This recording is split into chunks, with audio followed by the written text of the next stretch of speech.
Okay, so in some of our application problems in law of science, we'll be dealing with navigation, and that involves bearing in order to triangulate and determine distances and the angles between points or two different locations. All right, so one thing to notice, bearing is always relative to position.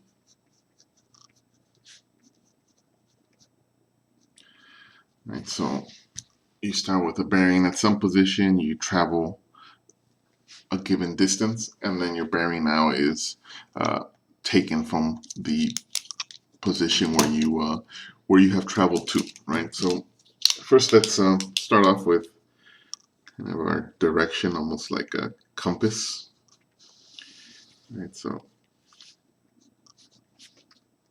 we'll always take north to be pointing up on our paper, south to be down, and to the right we'll have east, to the left we'll have west. All right, so for the bearing problems that we encounter in this section, all right, they'll always have the form where they'll look like this.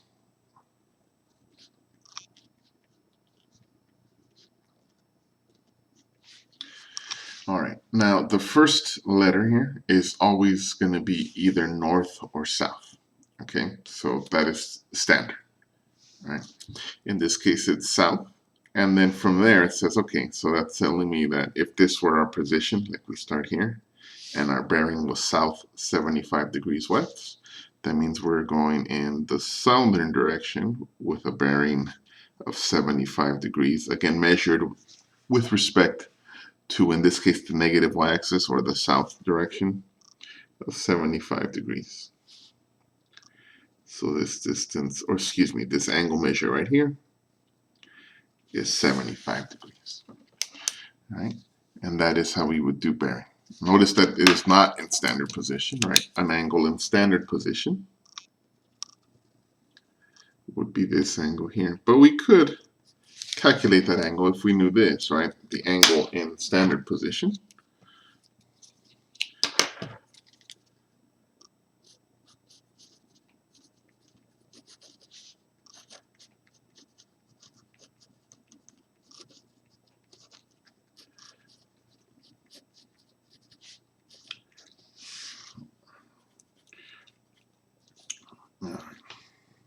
The angle theta in standard position is here.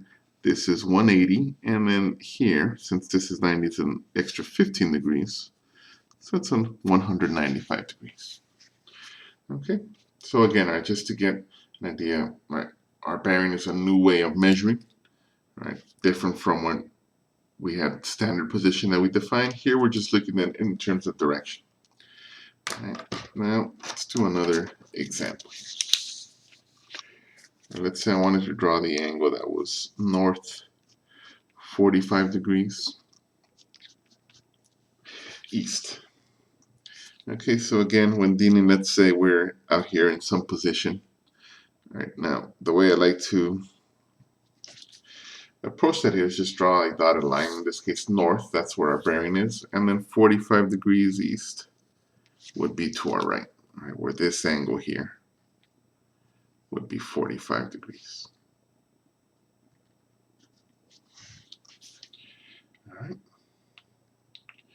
Okay, so a lot of our problems will ask us almost to like triangulate a position. So for example, let's say we start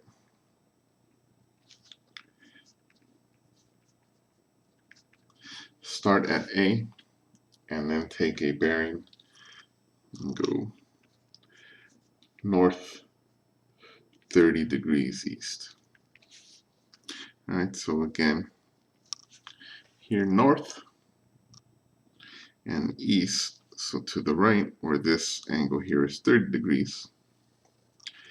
And let's say that we traveled some distance, right? Again, here I'm just kind of, as an example, our word problems would be more specific. They'll give us a distance, or they'll give us a distance in order for us to be able to use the law of sines or cosines in the later section.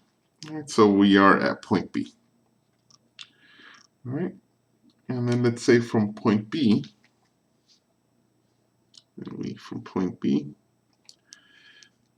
Then we head at a bearing of south 45 degrees east. Right, so again, we're in relation to south and then 45 degrees east. And again, we travel some distance here, right, to point C. All right, and let's say now so this angle here is our 45 degrees.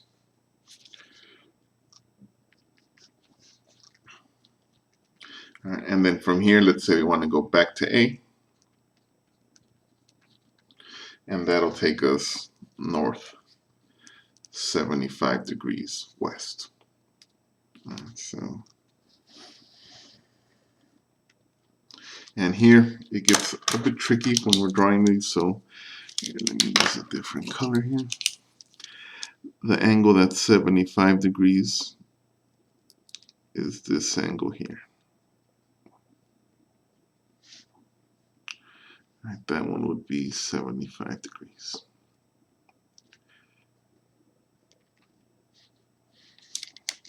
Okay, so we'll have some kind of setup here. Now, one thing to recognize, or one here that we need to take advantage of, is our knowledge of parallel lines. All of these lines where I use to kind of to draw my bearings, right, like this vertical line here.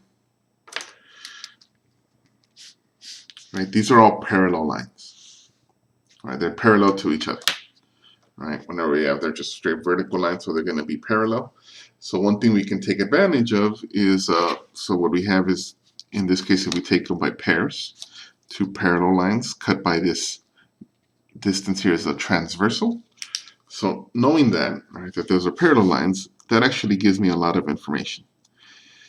This angle here, since these lines, these dotted lines, these dashed lines are parallel, these angles are congruent. They're the same measure. So that angle is 30 degrees.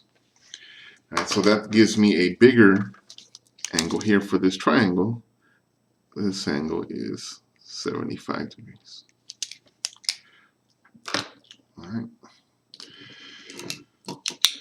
So notice now we have more information. We have an angle of the bigger triangle in the problem, right? And that same logic here that says, well, this is 45, right? We have this parallel line, then these alternate interior angles are congruent. So that means that this angle